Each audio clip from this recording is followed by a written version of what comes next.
Lord Brunson back at you with the back at you, and I am the best reporting on the Eagles. Listen, man, the Minnesota Vikings, the Houston Texans, the Los Angeles Rams, the Tampa Bay Buccaneers, that's just to name a few. That's just to name a few. All those defensive lines we played last year. And before last season started, they were all projected to be the top 10 defensive lines. The top 10 defensive lines.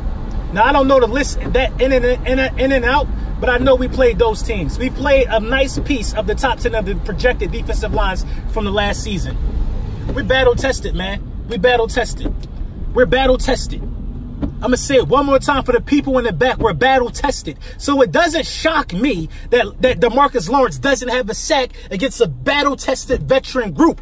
It doesn't shock me. It shocks y'all. It shocks y'all so much that what you do in turn is try to find an excuse to why he is pulling these intangibles that he has, or why these intangibles are making a difference on the field. When I'm here to tell you that it doesn't matter about that. It matters about how you perform.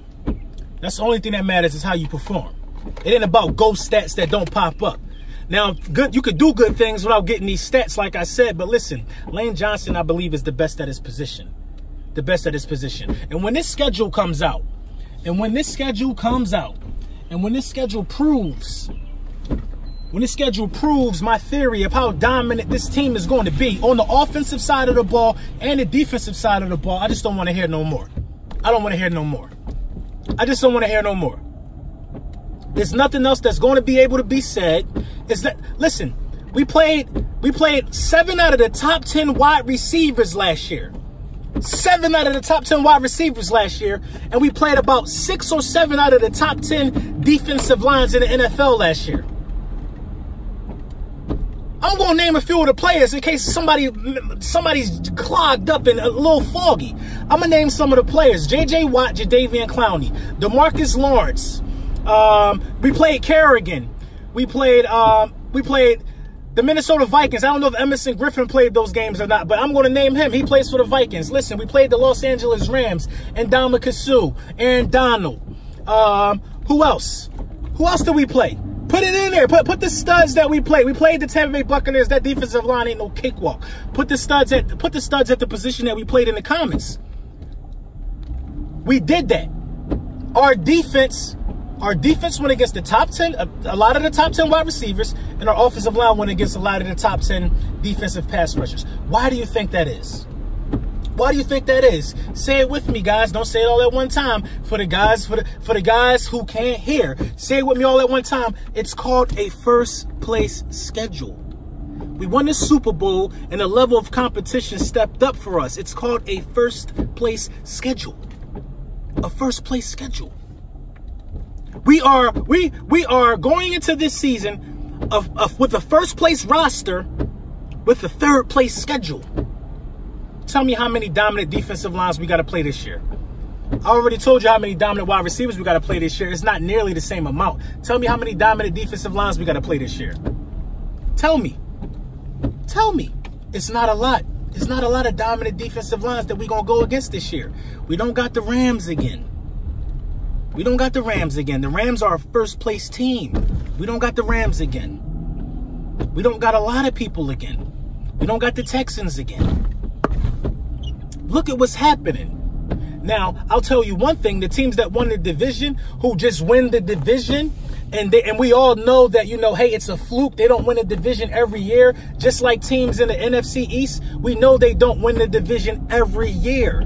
We know they don't win a division every year, and that's cool because that's just how competitive the division is. So being as though you don't win a division every year, and if you don't have a first place roster, if your roster isn't set in stone in the NFC East, if you're not as dominant as the Philadelphia Eagles got the best roster in the NFC East, that's the point I'm trying to make. And being as though you don't win a division every year in the NFC East, being as though we have a first place roster, a legitimate first place roster, and we barely got in the playoffs, quote unquote. Says some Dallas Cowboys fans, we barely got in the playoffs. Yeah, we barely got in the playoffs. We almost didn't get in the playoffs. We almost didn't get in the playoffs. And you know what almost happened as well? The Dallas Cowboys almost made it out of the divisional round. And ask them if almost counts. Ask them if almost counts. They almost made it out of the divisional round. Almost. And we almost didn't get in the playoffs. That almost crap don't count. That almost crap don't count. We play the Bills. The Dolphins. Come on, man. We're the first. We goons. We're a first place team. We're a first place team playing a third place schedule. The level of competition that we played last year should let you know how serious we are as a football club, and we were injured. Look at the teams we played last year. And we were injured. And we still made it to the playoffs. It's about knowing who you are as a football team and executing. It's about executing. It's about getting the job done. And we're built from the ground up to get the job done. We're gonna go into a little bit of I'm gonna try to go into a little bit of film breakdown just to show how dominant our offensive line is. I don't even know what the film is going to be at the end of this video. I might change my mind. So I wanted to look at a play and just show you guys an example of some of the things I've been talking about as far as the Philadelphia Eagles offensive line being able to hold up against some of the best defensive lines in football. This is a 1st and goal play in a playoff game against the Chicago Bears, who possessed the type of defensive front that can get after anybody, in my opinion. This ball will go to Dallas Goedert. Yeah, it'll go to Dallas Goedert, who you see is right here.